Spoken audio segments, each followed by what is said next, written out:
Բարև ձեզ սիրելի հայրենակիցներ, հուսով եմ լավ եք։ Երեք ինչ-որ իրադարձություններ էին տեղի ունենում ազգային ժողովի ընդունարանում ու այսօր գալով աշխատանքի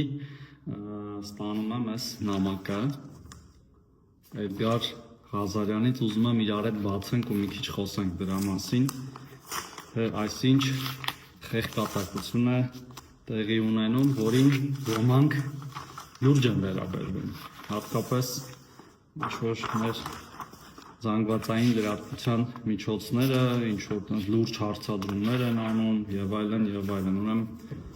ազգային ժողովի պատգամավոր Արսեն Թորոսյանին ՀՀ վարչապետ Նիկոլ Փաշինյանն անվստահություն հայտնելու մասին, ասենք լավ, ինչ-որ տոներ ա գրած մեջը, ազգային ժողովը վերահսկողություն է իրականացնում, այդ շատ լավ գիտենք, և Էդգար Ղազարյան, Հայաստանի Հանրապետության քաղաքացի, մի ժամանակ էլ ոնց որ ինքն էր, չէ, վարչապետի թեկնածու, տենց ինչ-որ լուրջ մանր գալիս, տարբեր ինչ-որ բաներով, պահպանության միջոցներով։ Հիմա հարգելի հայրենակիցներ, իհարկե այս սենց էլի, այսպես ախր մոտավորապես այսպես, ասենք ինչքան կարելի է տկարամիտ լինել, որ սենց բան նախաձեռնեն մի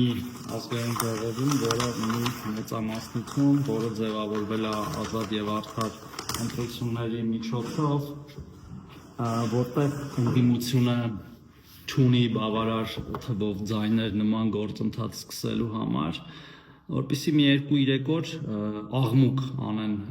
մեդիա դաշտում և նորից եմ կրկնում, ամենամեծ զարմանքը այն է, որ սրան ոմանք մեր հարգարժան գործընկերները լուրջ են վերաբերվում, այսինքն ոնց կարելի է այս մարդկանց առաջինը լուրջ վերաբերվել և երկրորդն էլ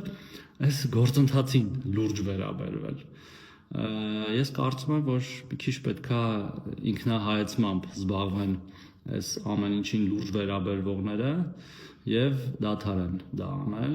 Ես կարծում եմ շատ կարևոր հարցեր կան լուսաբանելու, ներկայացնելու, բազմաթիվ պրոցեսներ են տեղի ունենում Հայաստանում, որոնք որ լուրջ են, և այդպես շարունակ։ Բոլորիդ մաղթում եմ լավ օր, ցտեսություն։